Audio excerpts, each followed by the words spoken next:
Oh yeah. Oh, I think we're live. live. Oh man, wonderful.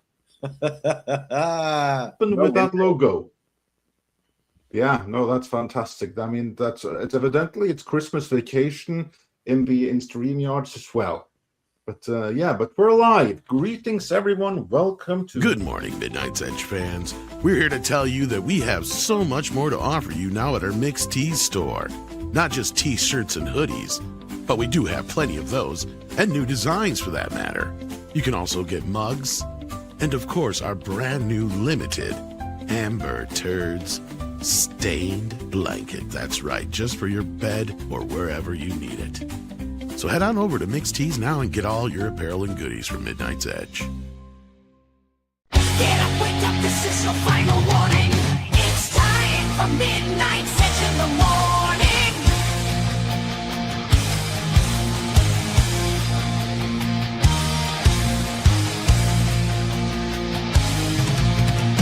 The gang is ready to go and it's time for the show.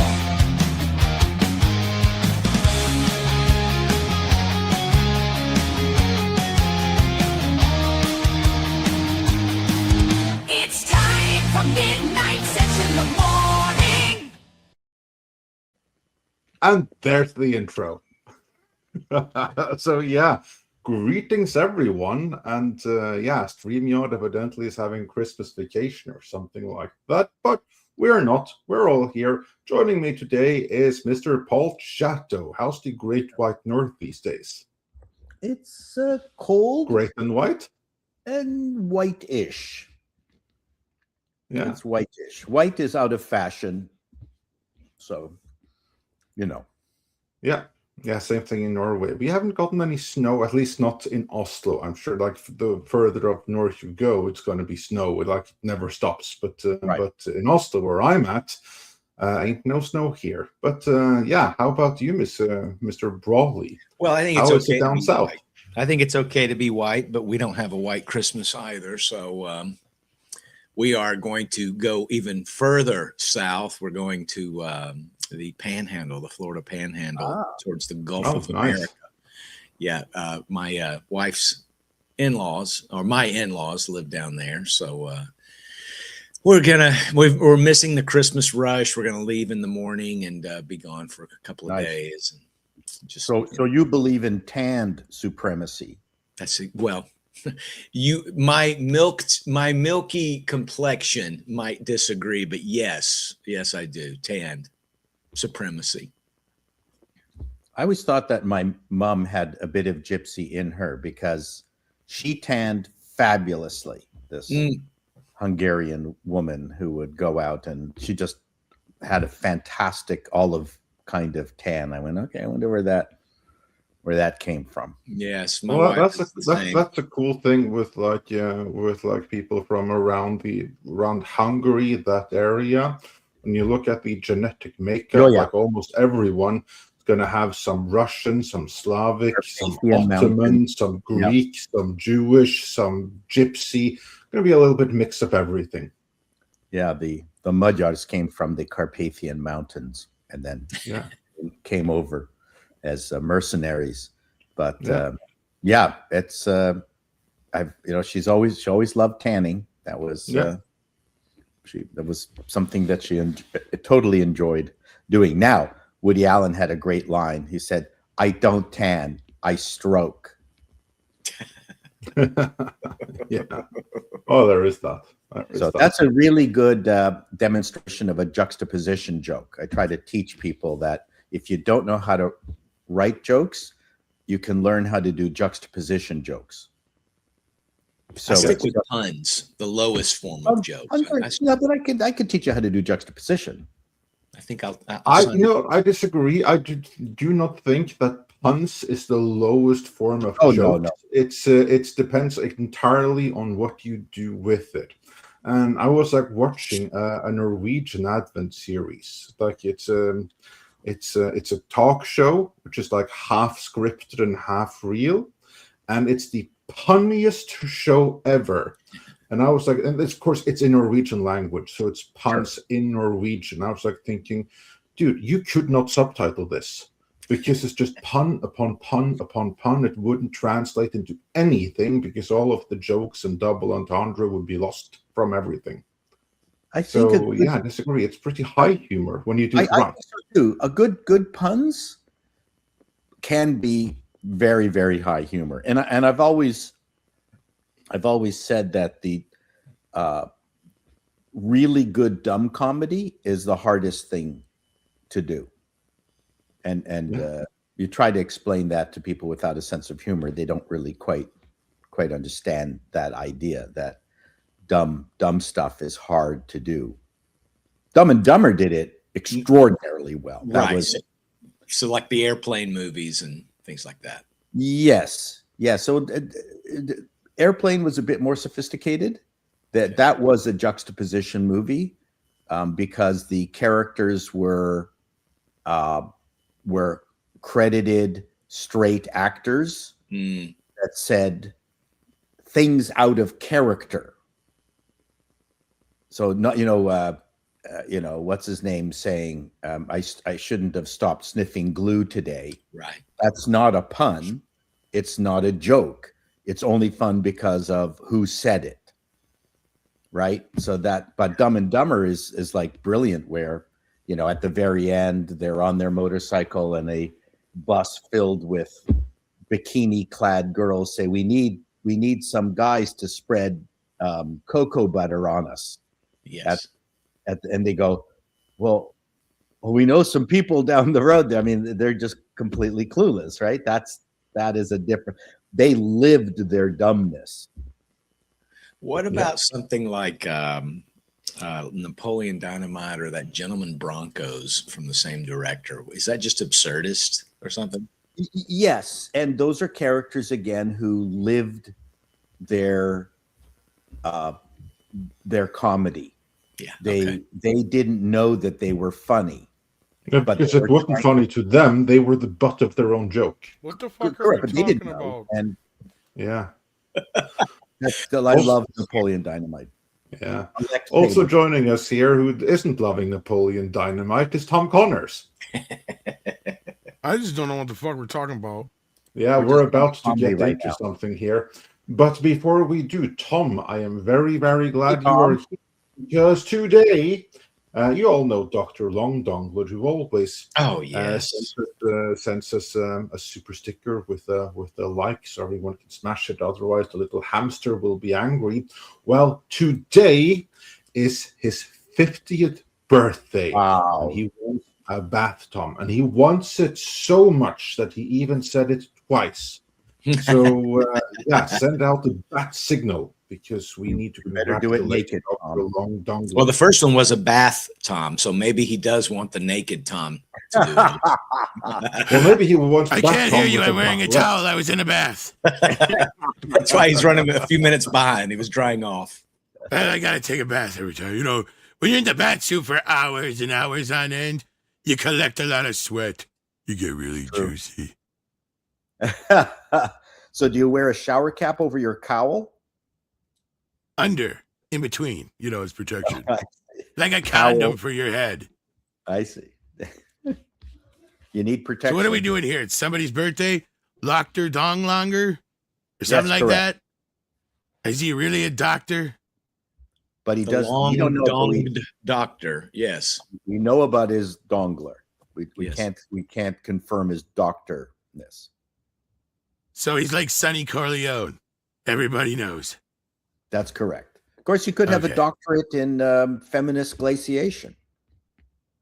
Stop using such big words like the Riddler. I'm going to have to punch you in the face. Just saying. Just saying. Riddle me this. How does my fist feel? Ooh, oh, warm. Oh, never mind. All right. Well, happy birthday, sir. I hope you have many, many, many, many more. Did it say it was his 50th birthday? Wow. That's a big birthday. That's a big 5-0. I don't know what it means other than you turn 50, but the big five. Go to Hawaii. that's Five. Hawaii 5-0. Yeah. Oh, sorry. Why don't you just go make some jokes about Charo? You heard Bat Tom. Okay. Happy birthday, Dr. Long Dongler. And Merry Christmas. Merry Christmas. And a Happy New Year. And many more. Indeed. Happy happy birthday. Very glad very to have special you day. here. Merry Christmas and soon Happy New Year. So yeah, quite What's a lot funny of celebrations all into one. Is the day that I gave Paul shit for making a Charo joke. I watched the airport movie that has Charo in it. That's wild when that I was happens. like ironic. I'm like, oh shit, I forgot she was in this. Yeah. Isn't that crazy when that happens? Like, And Well, it's not like that's- Charo's in a lot of shit. No, that's what TV, makes it yes, but- all the more ironic, because it shouldn't. It's you don't I don't even know who this Charo fella is, but I know it's not someone that you see very frequently, and you happen to see She's this like a Charo model turned individual. actress who's not a very good actress. No. Okay, so it's a Played woman. Margarita in the movie, I think. Wasn't she a model or was she a dancer? What was I it? think she was Paul? a I can't dancer remember. singer in South America. That's what it was. Okay, yeah. It was she was in the Concorde Airport 79, I think. That's if I'm being accurate. Is that the Oh, one some where hidden they buttons. where they end up underwater or something? Yeah. Is that one or is that the one before it? No, that's the one before it, I think. I don't remember. Concorde's the stupidest one of them all. That's all I remember. Because it's like, I'm watching this movie going, this guy's, Robert Wagner's trying to shoot these people out of the sky. They Yeah. get on the ground and then they get back in the plane again like nothing's going on. It's like, somebody's trying to shoot you out of the sky. I would take that plane out of the sky. I don't think You know that what's was- really stupid though? Which much more stupid than that? It's 2025 and we don't have Concords anymore, and we don't have anything to replace them.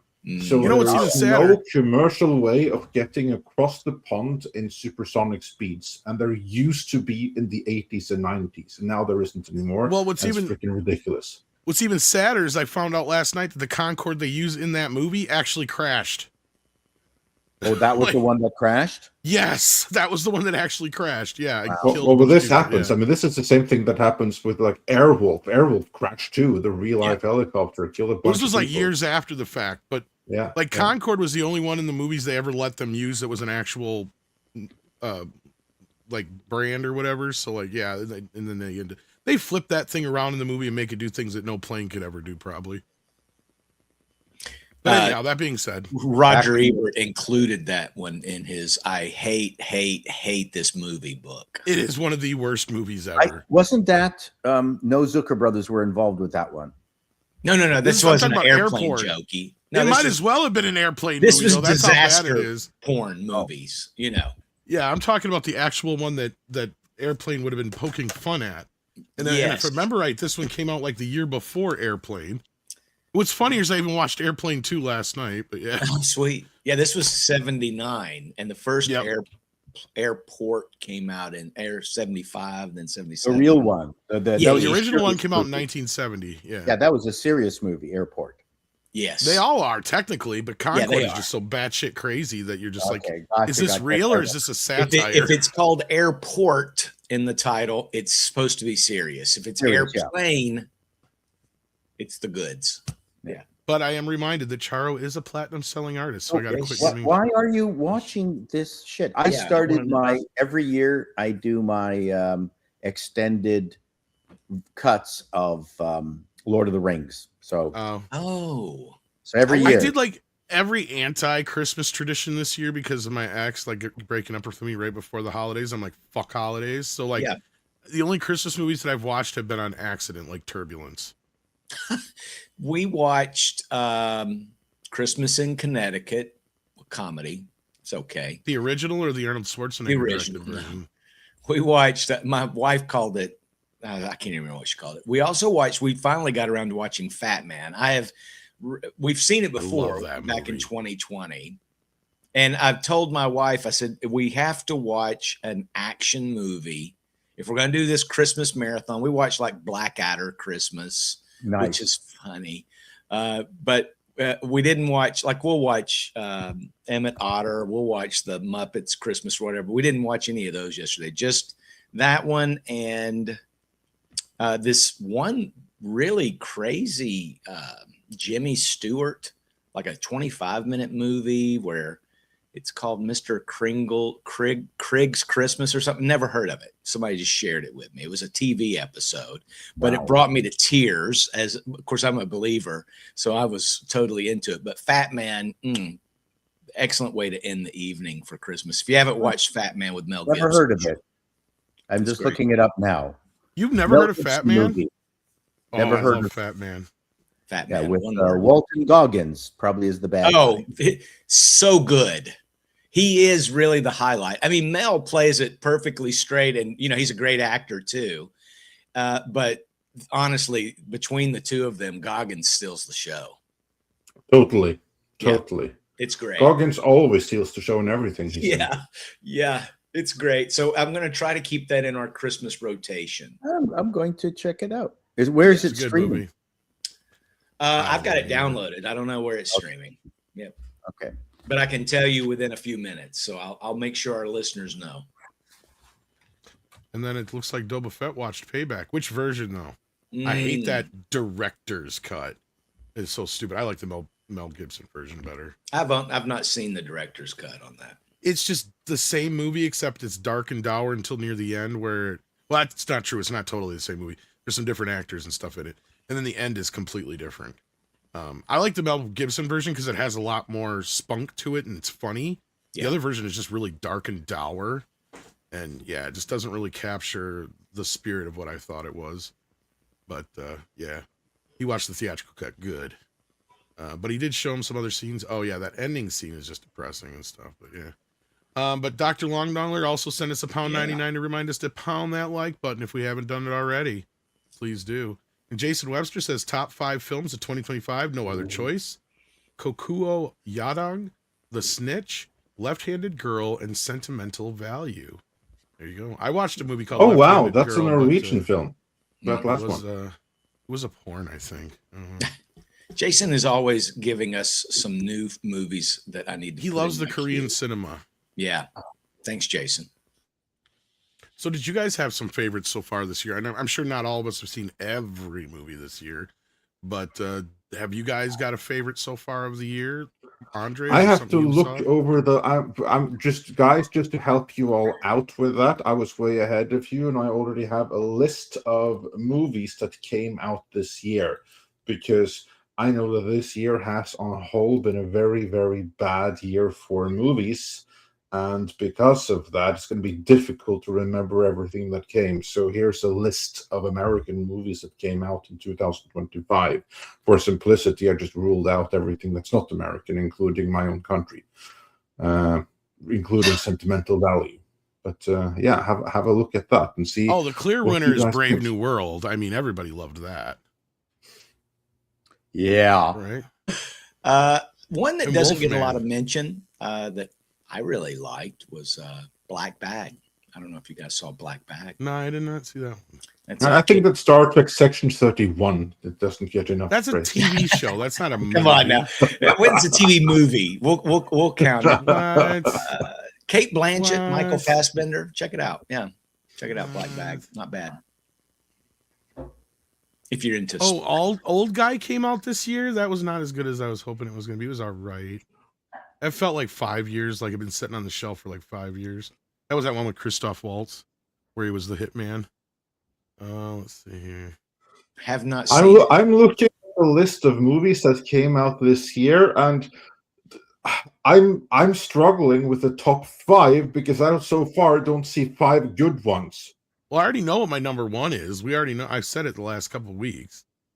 But yeah, I mean, after that, it's going to be a tough road. Working Man was a good one this year, though. Yeah, I was, so far, Working Man is my favorite movie of the year. My favorite one so far is the Good Fortune, then Working Man, probably. But yeah. Well, I already know I think I already know the answer, that my favorite movie is going to be like the stealing one, the Darren Aronofsky one, like the. I forgot the full I'll say name this of year it. had some of the most overrated, what'll end up being like Best Picture nominees, like Sinners and that Leonardo DiCaprio one, The War, whatever the hell it was called. I forget the name. Fat Man is on Amazon Prime. It leaves in 5 days. It's also You're not even paying attention. You're just doing what you're doing. That's it. I mean, I tapped out after I said Black Bag. Yeah. That's it. Yeah. I've got Working Man in the queue. I still haven't watched it. Oh, you haven't? F1 is not on this list, Wikipedia list. F1 is a point. good one. That would be in F1 my is top 5. Yeah. Fantastic. Yeah, I think that's a good one. No, it is. It's right here. I don't see it. It's right above Megan 2.0. It came out. This goes by month. Oh, I see. Oh, January. Oh, I see. Okay. No, I thought it was Yeah. Frank. Yep, no, I this is would, my just to be a contrarian and to support a small movie, I really enjoyed Companion. I always thought you were going to say Avatar. I haven't seen it. You've mentioned Companion a couple of times, Paul. Yeah. Yeah. I think it's a nice, tight film, good script. It's better if you don't know a few things going into it, but even then, Okay. and then the performances are good, and the actress who plays the companion is I think destined for stardom. She's fantastic. It's a really good film, and it's also kind of it's almost the prototypical modern day audience film because it has some gay characters in it, but it's just because there are gay people out there, and it wasn't about that per se. And there's also a good twist involved with that fact. I mean, it's really, really well done. And I mean, it's just one of those things where, okay, if you're living in the city, then more than likely that group of people that got collected probably makes sense, and it didn't feel forced. Like, oh, look, the British Queen is black. How'd that happen? Well, you don't feel any of that. I felt it was very modern day without being. Well, I would take just regular gay people anymore over some of the other stuff, right? Like, Oh yes, and yes, yeah. No, it was good. mean, I hate the term, but we need more straight gay people. as ironic as that sounds, yeah. As ironic as it sounds. Yeah. And after having gone through the list, like while you've been talking, I've been going through all the movies that came out in 2025, and my favorite of the year is actually Caught Stealing. Oh, And it wasn't even that great special. movie. You know what I'm noticing this year, and I'm surprised Paul didn't bring it up, because a couple of these would actually probably wind up in my top 5. This was actually a pretty good year for comedy.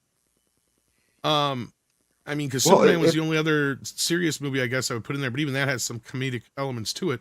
But you've got like the Naked Gun 2, the Naked Gun 3, or whatever the fuck you want to call it, 4 or 5, whatever the hell it is now. That was much better than it had the right to be. Happy Gilmore 2 was better than it had the right to be. The one that I like, Good Fortune, is a comedy. So this was actually a pretty good year for comedy. Yeah, it was a good year for comedy attempts. Yeah. You got to see Good Fortune, though. I think you will enjoy that one. No. Actually, especially the way that it's structured and plays out. It's a very like Dickens-esque kind of modern take. Oh, this one, yes, Wonderful Life, kind of thing. But yeah, the one with Keanu. Yep, yeah. That's a Wonder great why premise. Queen of Coal didn't make anyone's list. The Frantics wrote a premise similar to Good Fortune. We did an updated version in our sketch show of Scrooge, where it was in the future and he had become communist and was giving away all the cash of the company, and all the employees who were benefiting earlier were now going to lose all their work because the company was going to go under. So they staged a coup to get rid of Scrooge because he was no longer running the business the way he was running it before, profitably. So they were going to lose their jobs, and they had to get him to realize he needed to go back to being old Scrooge just so they could all keep their jobs. This was not a good year for comedy. Come on, since the name is Pliskin. I disagree. I mean, yes, I get it. It was not a very good year overall for movies, but considering we haven't had a good comedy in how long? Like Ghostbusters killed comedy for a while. People forget that. We have not had a good comedy in years. The only comedies we've had have been Marvel films, like Guardians of the Galaxy and shit like that. Well, and Red Sonja, like involuntarily. So what came out after Ghostbusters? Tropic Thunder was out after. No, that was Ghostbusters. before Ghostbusters. No, that was way before. Or We have not had a He's good talking about comedy the in a 2016 long one. time. oh, Yeah, you're I'm talking about talking 2016. Yeah. Yes, Oh. talking about the 2016. Yeah, of course. I mean, after Ghostbusters, I mean, we No, had all the 90s, a ton of comedies there. Deadpool and Wolverine is probably the funniest movie we've Yeah. had. That like actually 10 is years. true. That actually is true. That is the. I thought here's the like Fall Guy something. was To pretty me, Deadpool and Wolverine was one of that the was okay. best Yeah. movies of 2024, but we haven't had anything similar No. to that in 2025. No. Weren't we supposed to have a Deadpool Christmas special? What happened with that? Okay, well, that was actually what Deadpool 3 was. This might be a Midnight's Edge video at some point. If you go back and find out what happened, I don't remember exactly the chain of events, so you'll have to forgive me if I get something wrong here. But basically, right after they were making Deadpool 2, remember, Disney bought Fox right in the process of all that coming out.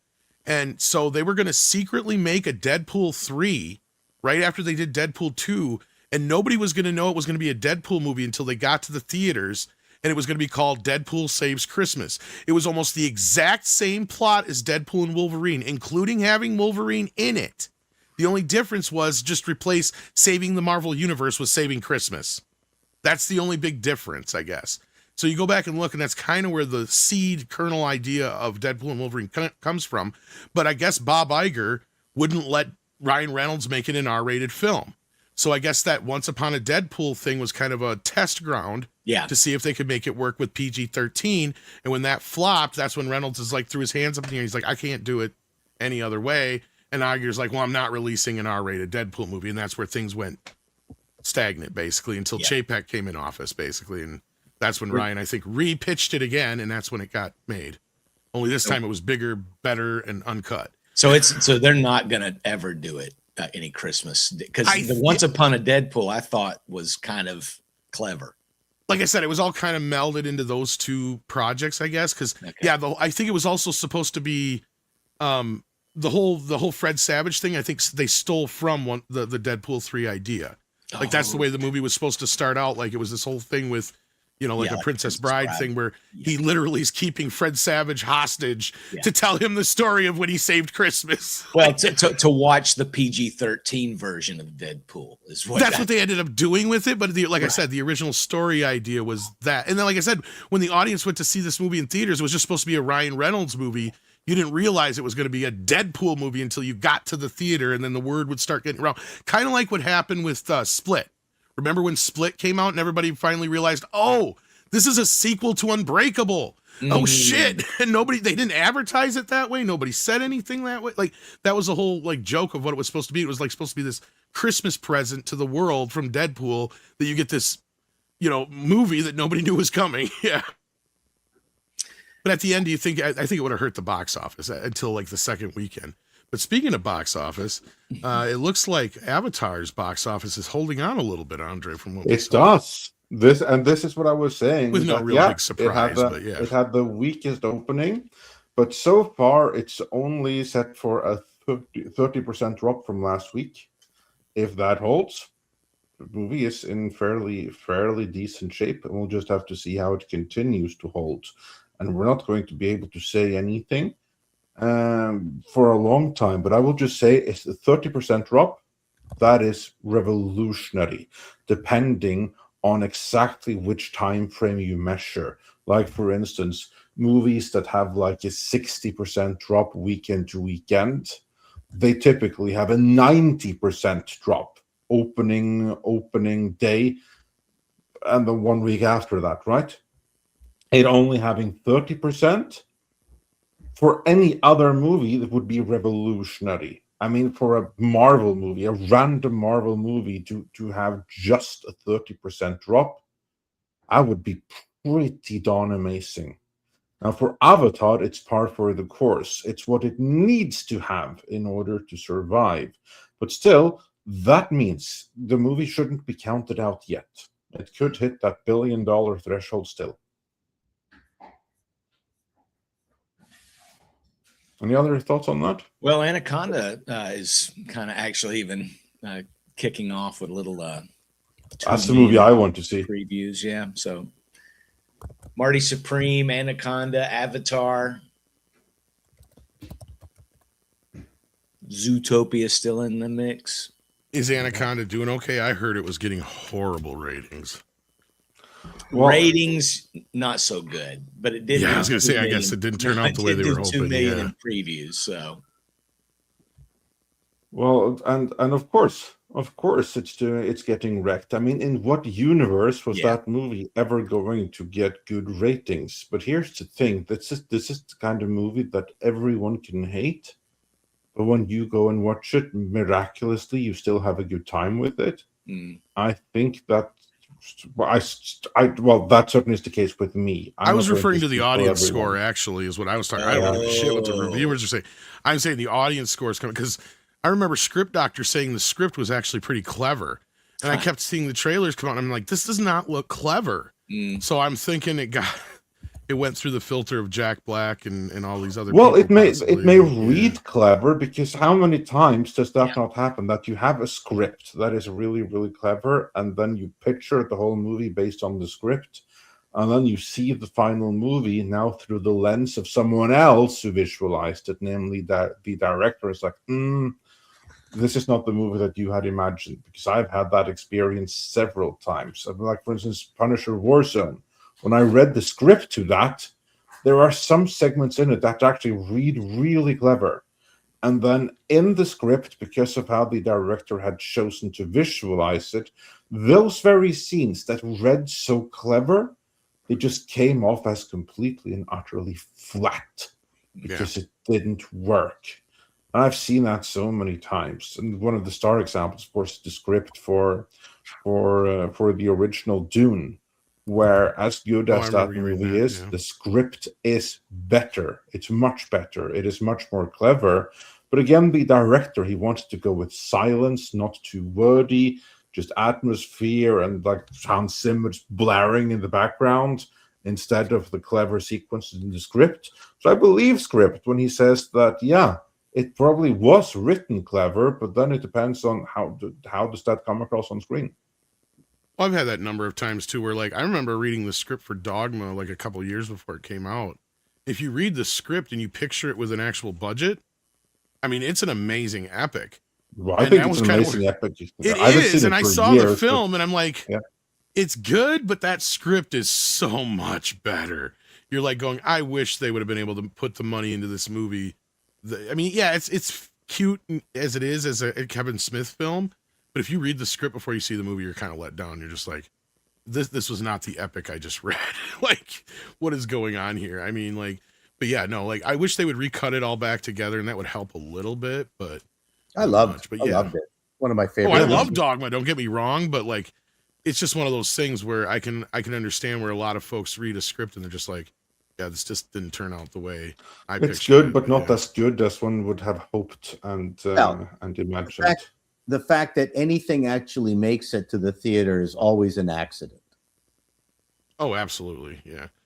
Yeah. I mean, on that note, like with Dogma, like you have the cast is pitch perfect. Almost every bit of dialogue is there. Almost, it's just the scenes were much more epic in the script. And if you watch the hour of deleted scenes, that's all the stuff that's missing. And yeah, it's just it just felt much bigger.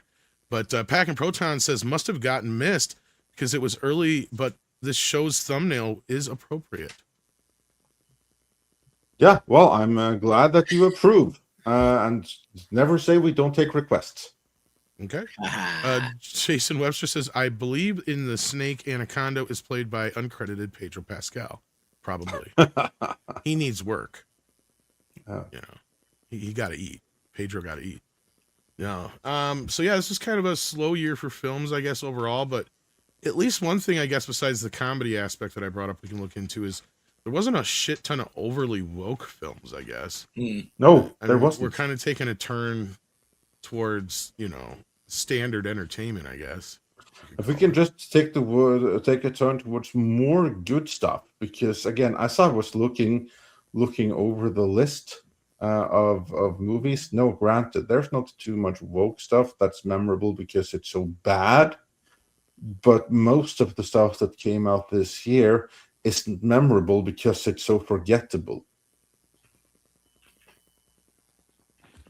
Yeah, and I think the slate for 2026 really shows a mirror to 2025. It looks normal. Not great, but normal. Oh, Yeah. better than 2025. In It's some ways, getting yeah. to some level of normalcy, and I'm sure there's a lot of movies in that list which aren't included, like that one with the weird title, the science fiction film "I'm Gonna Kill You," or what was it? "Kill, Kill, Bang, Bang." Die, Die, My Darling, or something. Something like that. That looks. I can't remember the name of the title, but that looks fantastic, and it's not Kiss, on. Kiss Bang Bang? Or No. No, No. coming out next year. That's an old movie. Yeah. But at least That's- Variety's admitting that Warner Brothers had a good year. Yeah, Disney this is an scores interesting according to them, article. but- It kind of talks about the highs and lows, but this is box office numbers, right? I believe so, yeah. This like, is just by box office, yeah. Yeah. Earlier, Andre, and I concurred with him, said something about Caught Stealing, which I think was put out by Sony as a win. It was a good movie, but it's counted it was.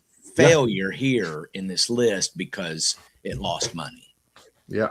Unfortunately, it costs too much, and it's a really basically it's a Guy Ritchie movie. It's a classic Guy Ritchie movie from 20 years ago. It's the same kind of movie that Lucky Number 11 tried to be. Right. Look at this headline here.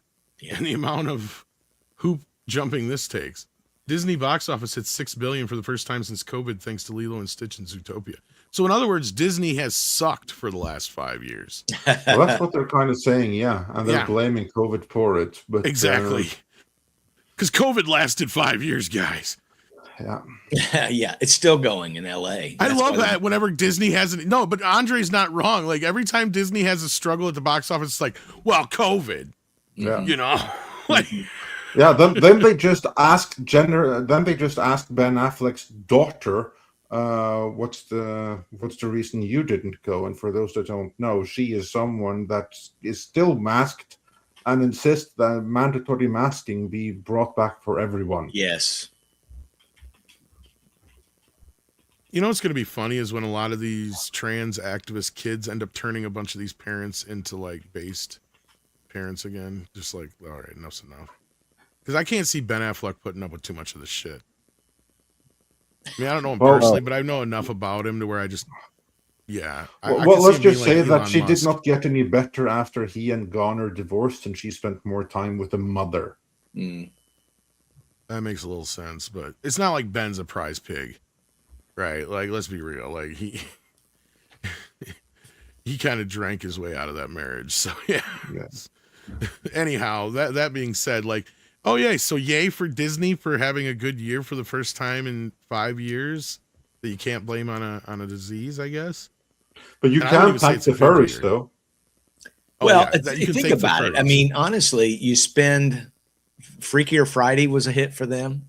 Avatar's going to be another hit. Right now, it's listed as the top trilogies box office of all time. Of course, that's based on projections. And Lilo and Stitch, they spent about $100 million on, and it made about $1 billion. So, you know, Disney was had Moana a good. 2 this year or last year? I can't remember now. Was what? Moana 2, was that this year or That was last last year. Oh. I think so. Yeah, because this year was, you know, Captain Fantastic. No, Captain America. Fantastic. Yeah, I just couldn't remember if Four. it came out at the end of last year or the beginning of this year. But yeah, I think you're right. I think it was November. before. Yeah, I think it was at the end of last year because Lilo and Stitch was the big thing everybody was looking forward to for 2025. So yeah, so good for Disney, I guess. Although I the clear guess, winner yeah. this year is Warner Brothers.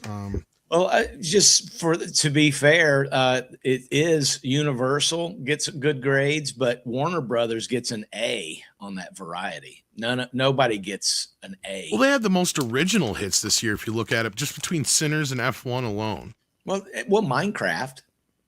Yeah, that's true. You could consider that an original this year because it's not. Sure. It's never had a movie before. That's Weapons, true, too. I think, based on the You had marketing, Weapons as well, was a hit. Even though I Yeah. think that was under the New Line banner, but still, yeah. Yep.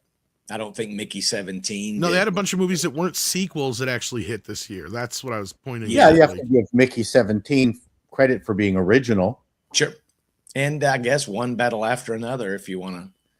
The problem with that one is it cost 140 and it earned 200. Well, So- I think that the Oscars are going to be very Warner friendly this year between Oh, those I two think films you're right. alone. I think you're right. One battle's going to win Best Picture. You're Mhm. probably right. I have a feeling, I was thinking about it the other day. I'm like, yeah, because I said Sinners will win, but I think you guys are right. I think the battle film, the Leo film, will win the Best Picture. Absolutely.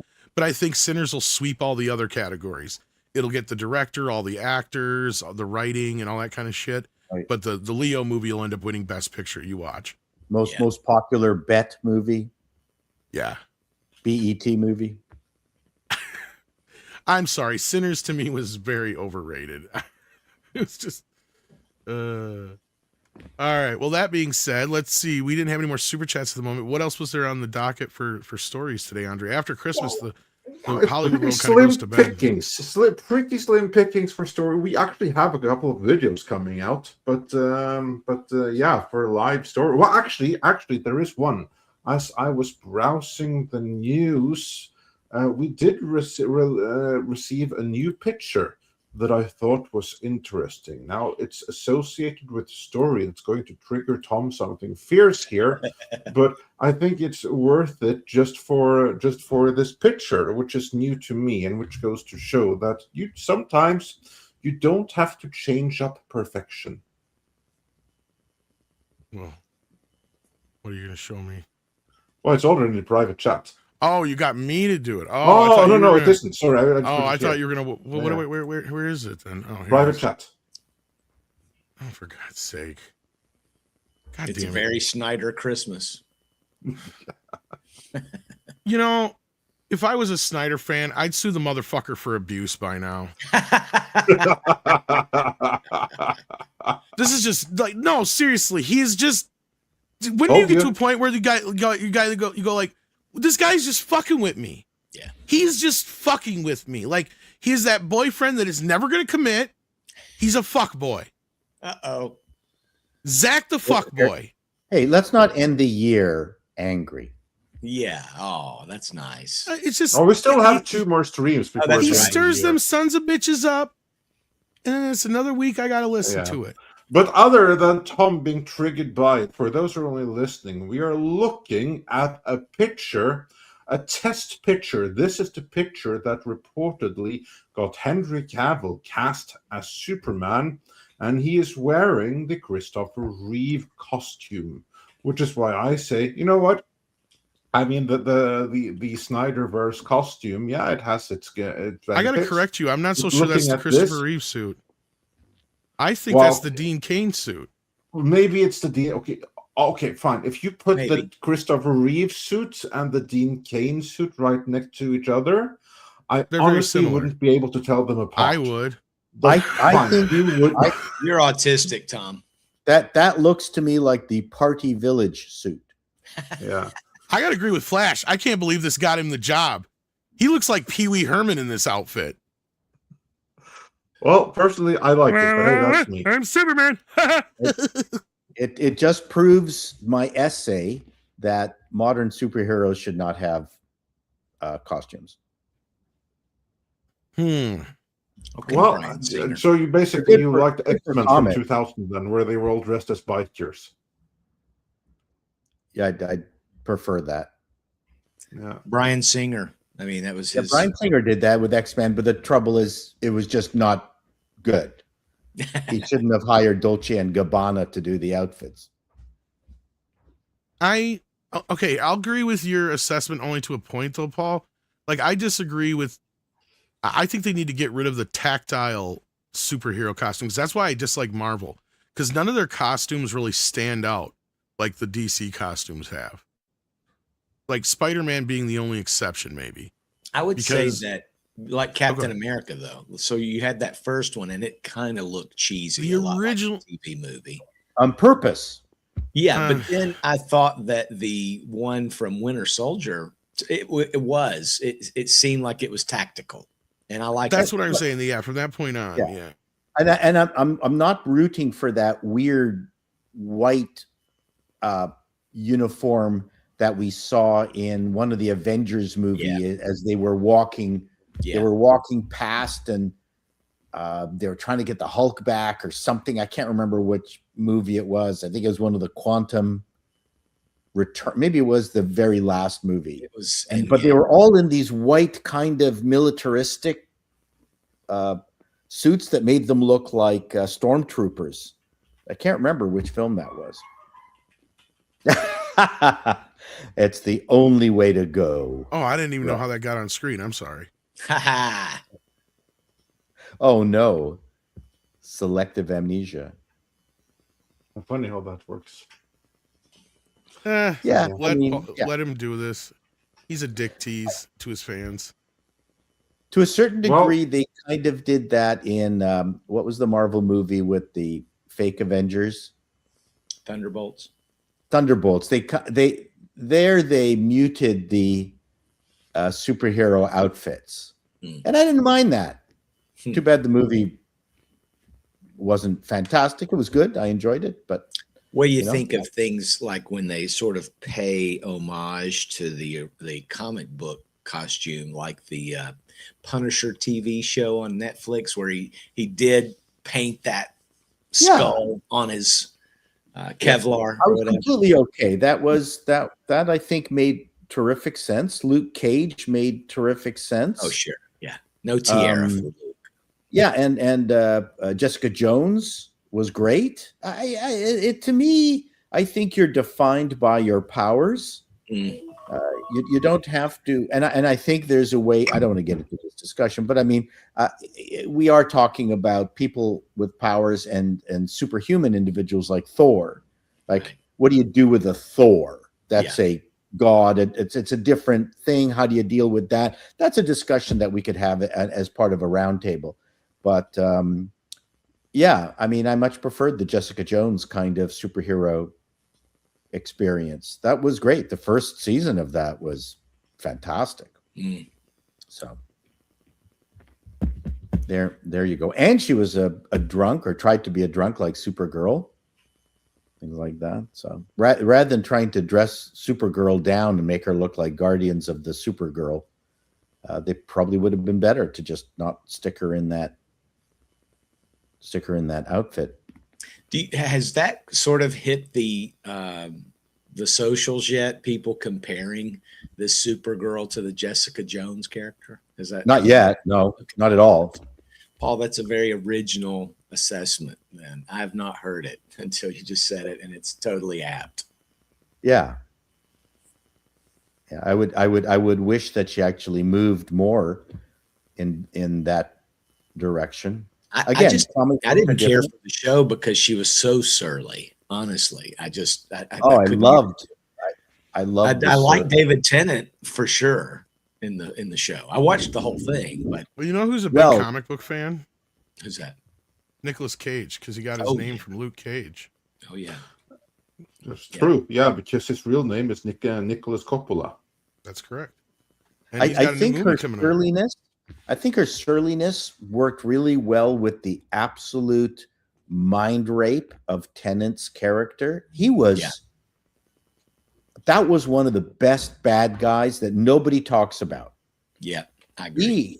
That was one. Oh, a psychological thriller. That and you wanted him dead, like so badly, which is the sign of a good bad guy, right? Well, I can guarantee you there's no superheroes in this movie. So let's take a look at this trailer for Madden. There's only one John Madden. They didn't make Oh my another God. one. He is one of a kind. Football wouldn't be football without him.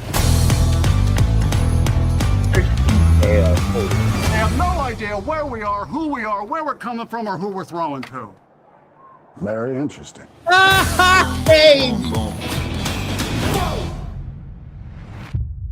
Okay, I got to see that. Yeah, Okay, I don't that know was- anything about Madden other than that his name was in a bunch of Sega Mega Drive football games, but I have to see that movie. Well, that's funny because that's what this movie is about, Andre, even though that trailer didn't Oh. tell you that. oh, really? Uh, Okay. Yes, the movie is about the making of the Madden game, the first game, and how he wanted it to do all these things that video games could not do at that time. And yeah, so in fact, if I You know, remember right, that's basically how you make like John Madden the game, the movie, kind of That's like what the it is. Tetris. But it's Tetris all over again. Tetris, yeah.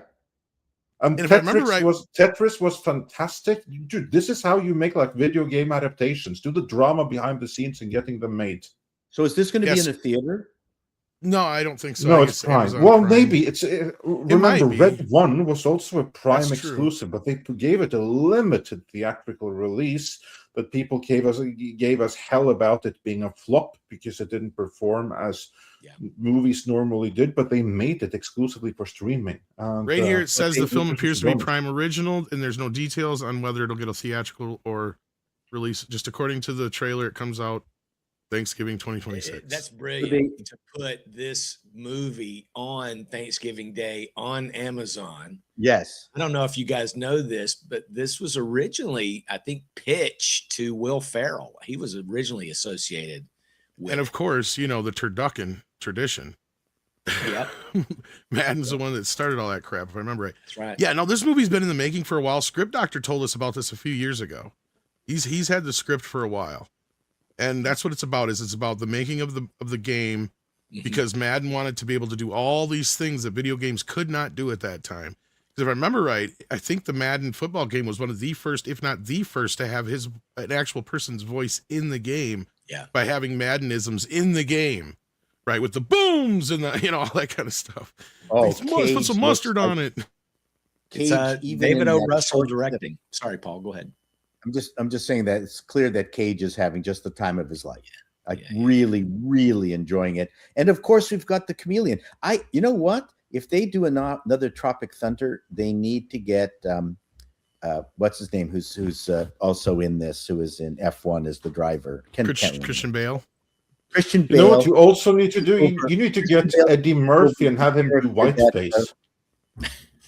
No, what was that? Yeah, sorry, I didn't mean to talk over you. Like my connection was like I didn't see you were talking. Sorry. What I was saying is that if you were to do another Tropic Thunder, you need to have Eddie Murphy in it. I need to have him do Whiteface. Well, or Christian Bale do the role of that Robert Downey Jr. had. Well, play himself then, he's- basically. I mean, right now, I think he's playing the coach of the Oakland Raiders. It looks like I can't remember the guy's name, but that's what Davis. They've got him made up to look like Davis. What you do is you add him into the mix of the cast, but he's like the Daniel Day-Lewis actor. Yes. Where he's so, even more so than the Robert Yeah. Downey Jr. character was. Right. So whatever it is his gimmick is, and I agree with Andre, what you have is Eddie Murphy playing Les Grossman's brother. Yes, good idea. Or an old Jewish mogul. He's done one that. of the two. Eddie Murphy's Yes, done that one of the already. two. That's what you do. Or all three, for that fucking matter. Just have Eddie Murphy all throughout the thing. Important caveat, though. Eddie Murphy in Whiteface, right, Andre? Yes. He's got to be in whiteface. Yeah. Yes. Whiteface. Yeah, He's done indeed. this. He's done the Jewish whiteface guy. Oh, He's yeah. done that. Oh, yeah. Aha. Perfect. Yeah. Oh no, I can't. there needs I to think be I a can't sequel remember. to Tropic Thunder, and just go for can't it. Like make it- Well, can't you just gave me the idea. No, you can't have Whiteface. You need to do more specific, like Jew face or something like that. Like really Sephardic Jew or Yeah. something. That would be hilarious. Yeah.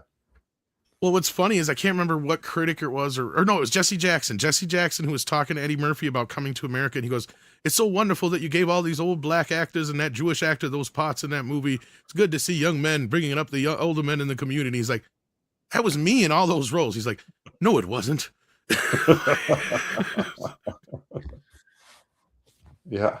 But anyway, yeah. Anyhow, let's see what you guys are talking about there. We got Richard the Dungeon Crawler, who's been here for 20 months. And Andre, I'm going to whoop you if we do not do something. No, yeah, we have to have 2 member streams Yes. or 1 member stream and 1 celebration stream, and we have to do it before next Wednesday because that's New Year's. So yes, Even though I technically don't have any members anymore, I'm mentioning yeah. yeah, what we have here, but still we'll do something. We will. 2 special things. And Lost for Words has been a member for 47 months. Thank you for that. Amazing. I'm Drew up for words. Tipton's in the house. How you doing? How you doing, Drew Tipton? If I could talk. Sends in $4.99. Say, out of curiosity, does anyone collect Art of books? Got one for Christmas this year. I actually do. Quite a few. Yes. And Andre knows because I once in a while send him pictures of those. I'm like, yeah, if we ever do a video, I got this. I even got the Conan one. Yeah. Yeah, so I definitely do. And I'll try to grab the ones that are like specific ones that aren't easy to find. Like I got like one about Child's Play from the director you had to order directly from Tom Holland and stuff like that. But Drew doesn't tell us which one he got, though. Yeah, he didn't. Mystery. Oh, well, just fill us in the chat.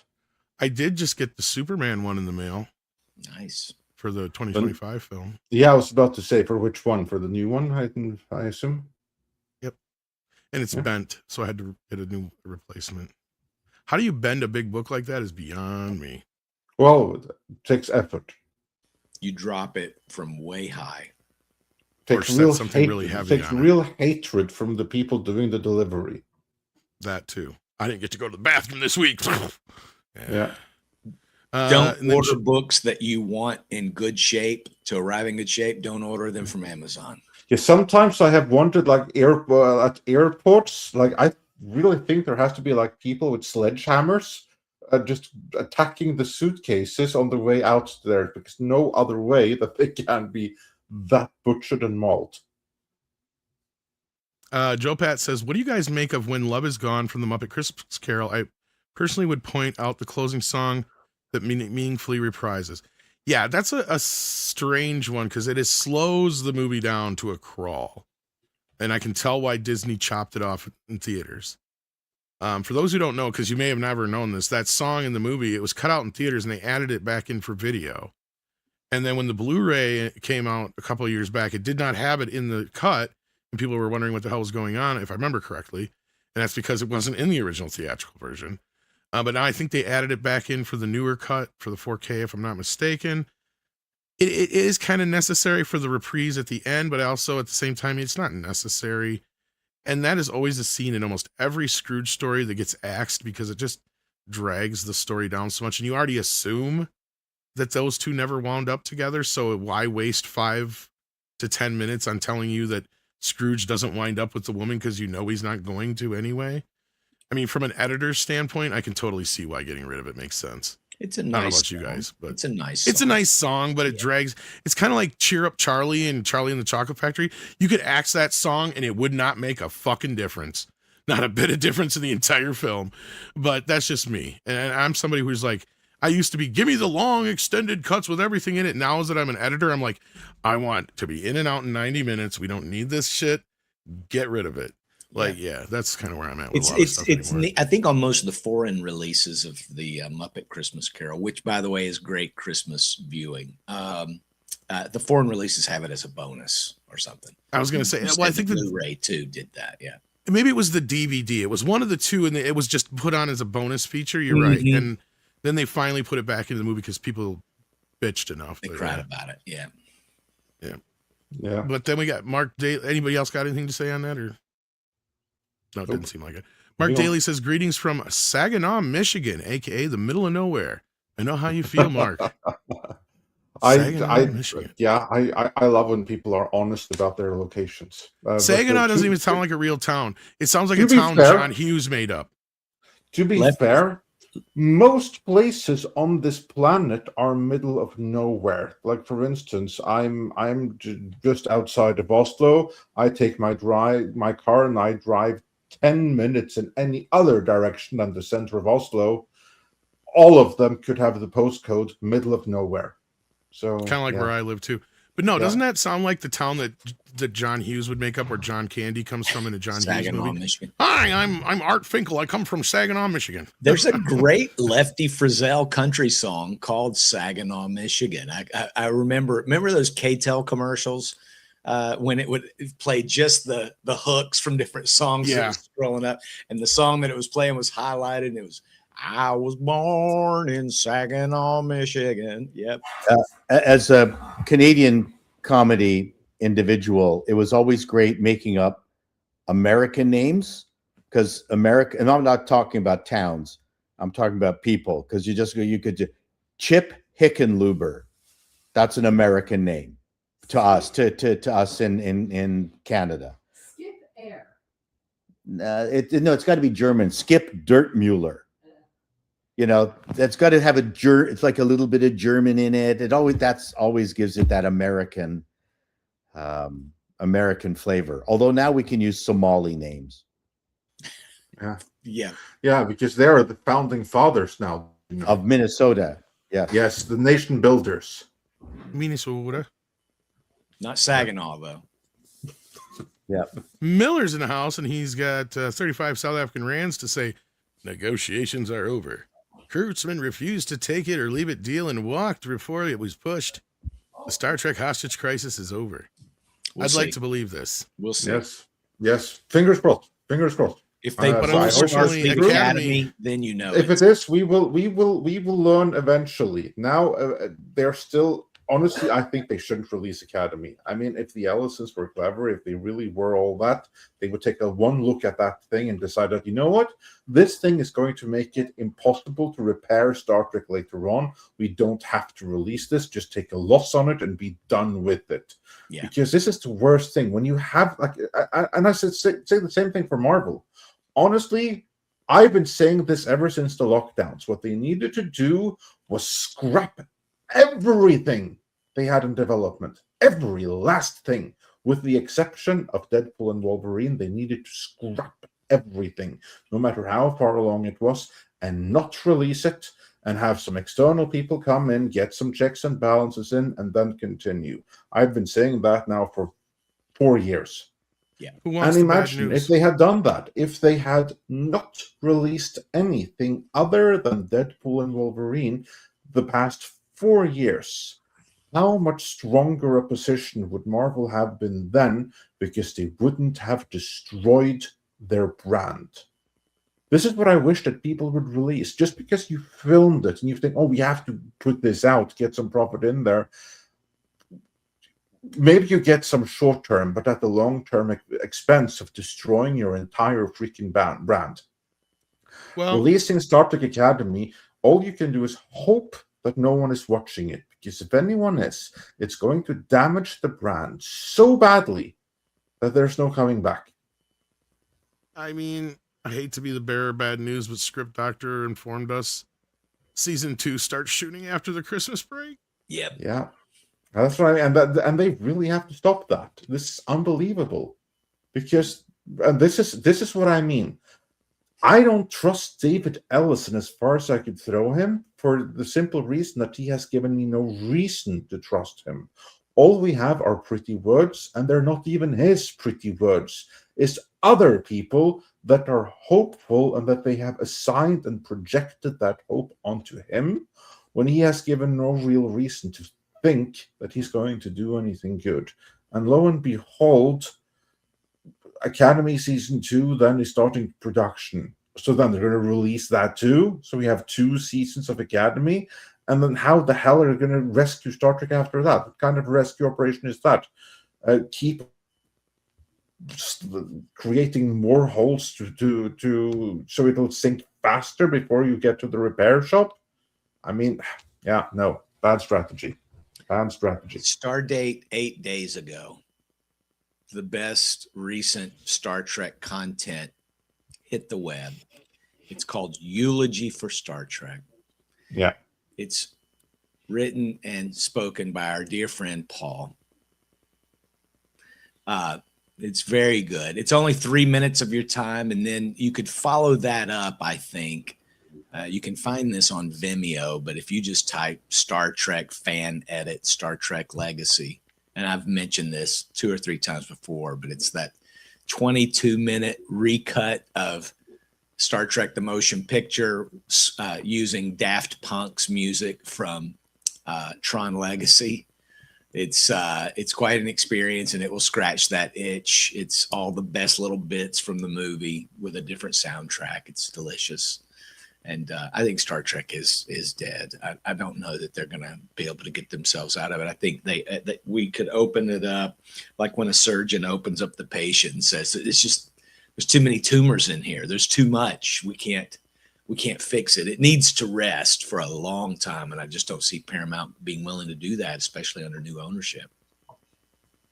Yeah, that's and when it comes back, it needs to come back good. Yeah.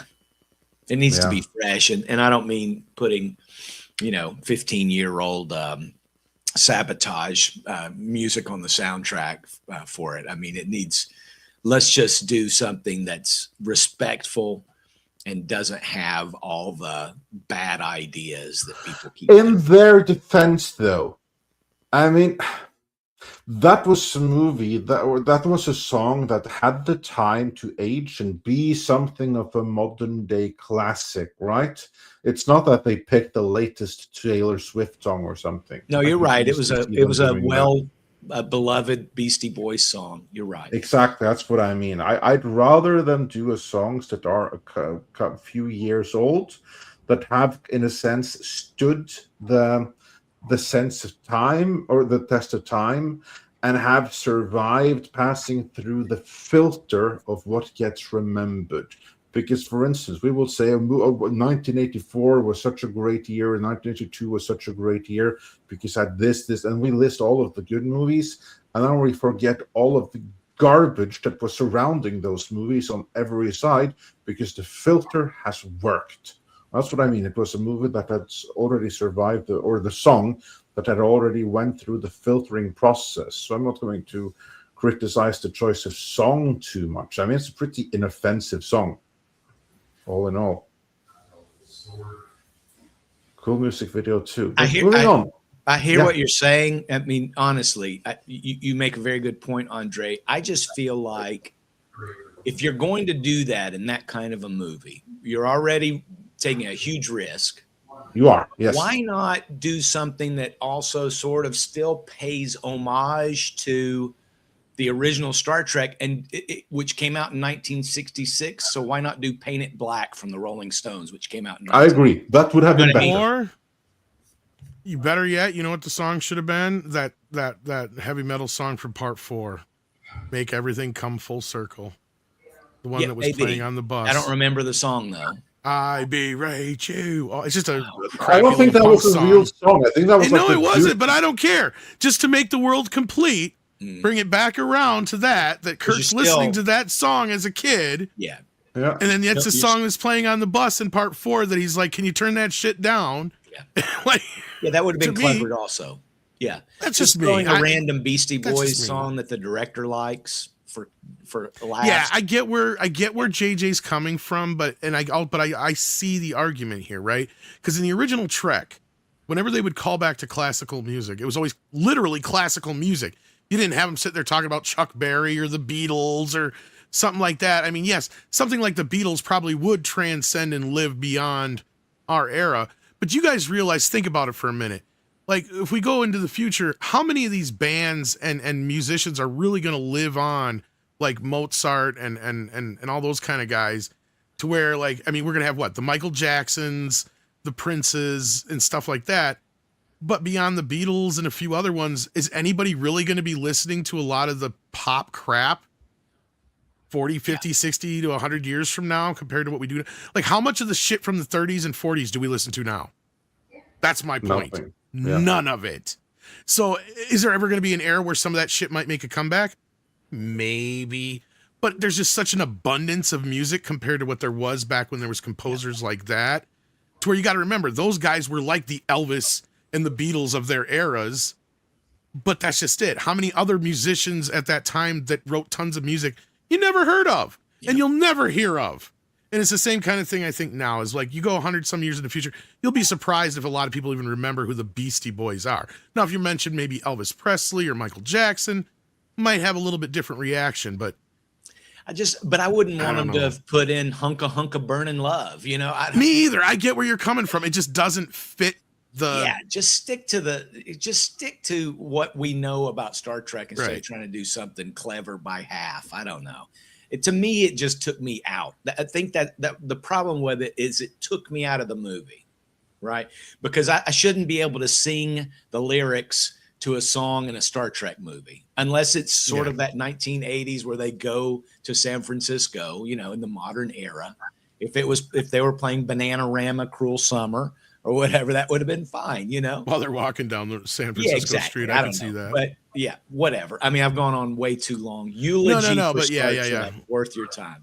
Yeah, Kalekioki says, one of two, Shadow superheroes and their costumes are an American appeal, and even to the Japan to some extent. Their suits, especially for women, are excuses for, and then it goes on to another one here. Let me grab it. To fit into tight-fitting suits.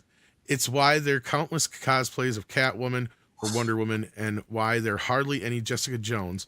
Her show sucked too. Whoa. A big part of this also, Kalekioki, you got to remember, is they were paying homage to the strongmen and the wrestlers of the 1930s and such too. But yeah, Well, Paul, the this is towards you. strongmen, the people, the weightlifters at the Yep. freak shows and stuff. Yeah. But you were Well, saying, Paul, this is I'm just talking about the fact that I'm watching these superhero movies and all the kerfuffle around Superman's outfit and Supergirl's outfit. And I went, wow, I'm really tired of this. It doesn't look, you know, things change. They're of their time. It's clear that creative individuals have been wrestling with this. I mean, again, we mentioned Bryan Singer and the X-Men. And I think there's a way to portray these people much more differently, and the fact that their superpowers are who they are. What do you do with Wonder Woman, who's like from a mythical place? Like I said, I don't have that solution. It'd be a drag to see her not in her outfit. But on the other hand, I'm trying to think of an example. But you know, and you're wrong about Jessica Jones. You're a tasteless wonk. Well, I'll give him from season 2 onwards, because that was pretty. The first Season one is 2 was pretty not decent. good. Yeah, Yeah, that's season what I 2 mean. Exactly. So he's right. If we're talking about season 2, right? I was going to agree Yeah. with that. Yeah, I was going to say the Yeah. first season was pretty good. After that, it was kind of me. Yeah. Drew Tipton points out that he got the Art of Zootopia 2. That came out already. Wow. Yeah. Good for Disney. Yeah. There you go.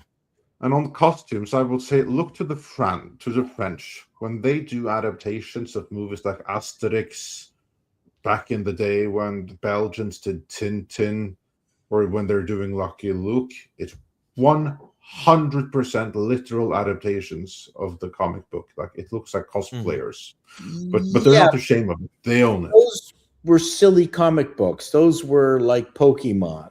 I mean, No, they weren't. Have you read them? They're brilliant. Asterisk and Obelisk. Yeah. They were silly, but they were also Vikings. I mean, it was of their time. That's pretty timeless stuff. That thing, that Yeah. ages That's amazing. Andre would know. It's like but you Scrooge wouldn't have McDuck. I mean, Astronopolis in a modern scenario. Yeah, but here's like the thing Vikings. that they are of their time, and even Yeah. the movies that are made today, they make no attempt to update. And So I've they seen them. look- I've seen some. Yeah. Yeah, And they look great. and the only one that did some attempt at updating was the very first of the live-action Asterix movies. That tried to do like realistic Roman costumes and stuff like that. And the biggest problem dating and making it more grounded. So for the second, they're like, screw it, and they went completely comic book accurate, and they went a little bit more satirical. Now, of course, you can say what you want about that, because those comics were satires in the first place. But I think we need there's to ways spend, to do it. I think we need to spend the next half hour on Asterisk and Obelisk.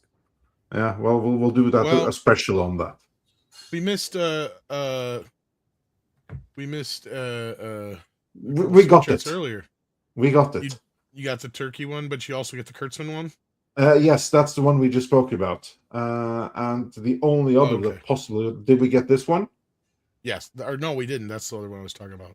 Okay, yeah. Then we should now have gotten everything. And the one he was referring to was this one, which we have gotten. But yes, that's a proper thumbnail, and we do take requests.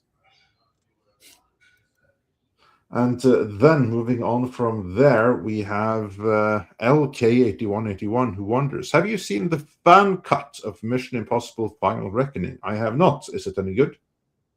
Unless it's like 5 minutes long, then probably not. I tried watching this movie twice. Twice. We can't hear you, Chris. You're muted. Yeah. Sorry, I think they should edit both movies into a single movie and let it be less than 3 hours. Let's just pretend they didn't exist. Yeah, well, I like Peggy Carter. I think they'd be better off editing them into a miniseries. Yeah, that's not a bad idea either. Yeah, There's because so there's many. too much going on that you can get the 6 hours of content down to 2 hours, but you can re-edit it into like a 5-episode miniseries. Be better off doing that. I think you're right. Yeah, I mean, mix it all together and cook it up, like Chat was doing there. Or he's threatening to beat us up if we can't. I'm get not out sure. of it. Yeah. Yeah. Was that a threat, Paul? No, it's But our you- Christmas present. Oh, okay. It's a nice set of Heston, French, Italian. I think French sounds better though. Italian. Okay. Yeah, I thought it was a blunt warning to get going here. So Yeah, that too. And Packing Proton says for $2, why is there mist appearing on Tom's cam? Ghosts? I haven't seen any mist. No. But then again, I've never seen anything supernatural, so maybe I lack that extrasensory capabilities. Oh no. Yeah. And then Drew Tipton says for $9.99. Sorry if off topic. I'm convinced Marsh Market in Zootopia 2 had a double purpose as a Splash Mountain reskin before they went forward with Tiana. They technically still could do that. Maybe they will after the success of this. They still Yeah. could technically go back and respect Brer Rabbit and Brer Bear and Brer Fox and fix Why that. are you so racist, you skinhead? It's okay to be white, you know? Yeah. And Thomas want to talk about other people being skinheads. I'm going to fix that right now. Yeah, but I'm transphobe, not racist. Get it right. They're scary. I mean, I give it to you. Yeah. Yeah. And Valentine Puppy says for $2, I would like to recommend Tachyon Podcast Guy on Midnight's Edge. No, well, thanks for the recommendation. Yeah, he's a Star Trek. He goes deep, man. Yeah, I've seen a Sounds couple familiar. of things of his. Yeah, I've seen some things in the past. We've covered. I'm sure we may have some sources in common and stuff. I've seen some of his stuff, and he's broken some scoops and some very big things. There was like this huge thing that he broke, but I don't think it panned out because I don't even remember what it was now. Was it? Did he like do a Judge Dredd thing or something? He's done Doctor Who a little bit too, but it's mostly we're talking about Tachyon Pulse, I think. Yes, yeah. I think there was like one story he did. I don't remember. I think it was a Judge Dredd one or something. Really huge. I think it was like a Judge Dredd with Amazon or something like that. Oh. I was definitely did not happen. It was not true. Don't remember if that was him or not. But yeah, that's when you're a scooper. You're not going to get everything right. That's right. And sometimes you get leaked stuff that either doesn't pan out or maybe they were being lied to just to see. Exactly. This happens a lot. Yeah. But that you get information that the source believes in, but they have been given false information, or it's a matter of vantage point. Where in the organization is the source, and how many filters has it gone through first? And how much is actual observation and how much is interpretation of data? And those interpretations don't always work out. But with that, we have reached the end of the line and the end of the super chats. I'd like to thank You got everyone one for more. joining us I think today. on the Starfleet Academy, there might be one more. Did I see that? Oh, there we go. It just came just there. Miller says for 35 South African rounds, script part right. Academy season 2 finishes after Christmas break. They got 2 episodes left to shoot and out of Pinewood January 30th. The Strange New World sets went down past Monday. Yeah, because I believe that the final series has been filmed and the next pitch now is a full-on Kirk Enterprise series with a new cast that's now gradually being assembled. But of course, that doesn't work when you have we've already seen Kirk and he's gay and he's boring as a. This thing is more fun than Kirk. Yeah. I want a Guinan series. We still have Whoopi. We already have one. That's the view. I mean, Guinan has some seriously warped opinion. So we're going to have to deal with 2 more years of Kurtzman Trek, one way or the other. Yeah. Unfortunately, yeah, and that's just what I mean. I only have so much faith in Skydance and Ellison, because if they were serious about rescuing Star Trek, they need to start right now by scrapping everything. I mean, this is one of the things that I really respect about David Zaslav.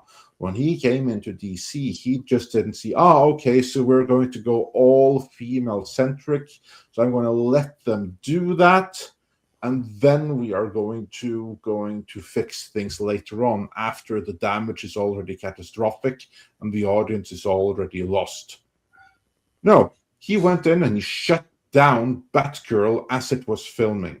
And if anything, he needed to prevent all the stuff that they already had in the can from coming out as well, if we're completely honest. The moment they announced the thing, they really needed to can Aquaman 2. They needed to can everything. Yeah. I think what Zaslav demonstrated there was what the kids call big dick energy, and there should be more of that in Hollywood. Yeah. That took and Ellison could use some of that because he doesn't have that big dick energy. He has daddy's big wallet energy. Yeah, that's not the same. It's not the same thing. No. Maybe he's listening right now. Maybe he will. Show us what you got, son. Yeah, exactly. So yeah, Ellison, show us what you got, and it's not your daddy's wallet. We already know that. If they have any idea of course correcting Star Trek, they're basically having to wait until this is all done and run its course, which is depressing. Yeah. And they're not going to kill it. But again, who were the Paramount executives that greenlit all this stuff before he came on board? Like, I don't understand what's their attachment to Kurtzman. What is it that he has over them? This should all been stopped years ago. Insofar as we know, nothing. They just have incompetence. They don't know what they're doing. They think he's helping them. Again, you guys got to remember, he took on the franchise as, beyond bombs in the box office. And they need Star Trek for one reason and one reason only, as we pointed out in many, many videos at the time, for CBS All Access. That's all it was. Right. And at the end of the day, Discovery never even got a fraction of the audience that even Enterprise did. So I don't understand how the executives didn't see it. The only executive who kind of did see it was boosted out the door, Emma Watts, because she was the only one who'd come out publicly and said, look, there's a ceiling on these films. We can't be spending $100-200 million on a Star Trek movie, because regardless of what it looks like, Star Trek 09 did not make any more money than any of the other Star Trek movies in the past did, but it cost twice as much, or actually more so for the second one, right? Because Into Darkness cost, how much was it, Andre? 200 million. It's one of the biggest flops. It was over. I think it was over 200 million at the end of the day. But flop. Yeah, and it was a massive flop when you really kind of look at it. Even though the movie technically made more at the box office than Part 1 did, it was kind of the opposite of what happened with Motion Picture and Wrath of Khan, because Motion Picture did better at the box office, but it cost like $20-30 million to make or whatever it was back in the day, compared to Wrath of Khan, which only cost, I think, what was it, $15 million to make. And Wrath of Khan didn't do quite as well at the box office, but it did twice as much money because it cost only a fraction of the original film's budget, and they reused a lot of the shit from the first film. And that's where they started to amortize a lot of these things across the board, and where they would start to use the movie sets for TNG and so on and vice versa. So like, yeah, that's where they just decided and figured out how to make these things and make them profitable. Right. And that's what, Brian Fuller tried telling Moonves when he first came on board is you have to build this shit first. Then you amortize it across about a dozen different series. But Moonves didn't understand that. And they're making the same mistake with Friday the 13th all over again, which is weird with Brian Fuller, because you'd think that they would learn from this guy because he flats out tell them, and then they turn around and do the exact same thing again. And it ended up costing them a fortune to bring in Kurtzman. But I think Kurtzman may have brought the Netflix deal or something like that. I don't know what it was that Kurtzman brought to the table that made him so useful, other than he was basically slumming it on Star Trek. That's what I got to remind people, because this was a guy who was making network TV shows like Hawaii Five-0 and all that kind of crap. So for him to go to do a streaming show like Star Trek was basically like, doing them a favor, is the way they kind of saw it. And it wasn't until he fucked up Clarice, he wasn't even on their radar, because to them, Star Trek was basically a dead brand. They hadn't seen any real return on it in years.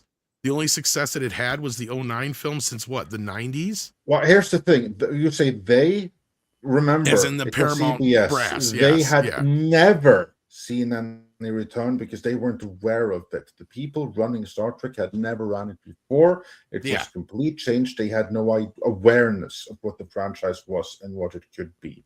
But we are not going to relitigate that anymore. We are going to move on here. Culture Casino is in the house. Say, buddy, how things are great. And he says, get the cast of Police Academy on the show. That would be cool. There's like 3 of them left. Yeah. I think we can get all 3 of them. Yeah. Steve Gutenberg. That actually would be very cool. Leslie Easterbrook, I think, is still alive, isn't she? She's super cool. I've met her. And that's about it. Yeah. And Bobcat Goldthwait, maybe. Yeah, he might do it. Doubt. Lovely guy. Jay says Dick Energy, like Dick Cavett, Dick Van Dyke. Yeah, let's go with that. Anyway, with that, Chato, what you got going on? What should people check out? Of course, eulogy for Star Trek video, since we spoke about that. But what else? I'm going to have a end of year schizophrenic video coming out in mere minutes. Well, then you know where you're supposed to go. So everyone, just head on over there to the schizophrenic video coming in minutes only. How about you, Chris? Am I muted? No, I'm unmuted. Wow, that's interesting. Bleedingfull.com. We're still kind of more news about Neil Gaiman's scandals just came out on our front page.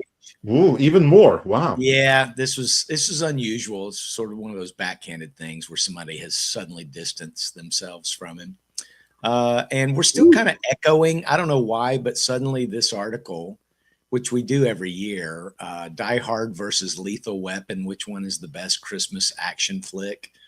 So that's on the front page. And Russell Crowe slamming the recent Gladiator 2 as they are ramping up to make Gladiator 3. So check it all out at bleedingfull.com. And I hope to join you gentlemen if you're doing a New Year's Eve morning we are show. I may be there. I will not be around. Oh, that's awesome. Yeah, because if we didn't, that would mean missing a stream. And we have, knock on wood, 813 streams in. We still haven't missed even one. Oh, that's awesome. So impressive. You got to do those member streams. Here we go. Yes, we do. We do. That's where we could get better. Anyway, and for those wanting to hang in, this stream redirects to WW Pro Stream, so check that out as well. We have another video that's coming, probably not today, but maybe tomorrow, so be sure to check that out as well. Keep on tweeting to YouTube to get to Midnight's Edge After Dark remonetized.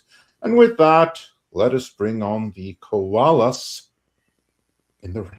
Koalas in the rain, koalas in the rain. No fucks given. Koala, koala.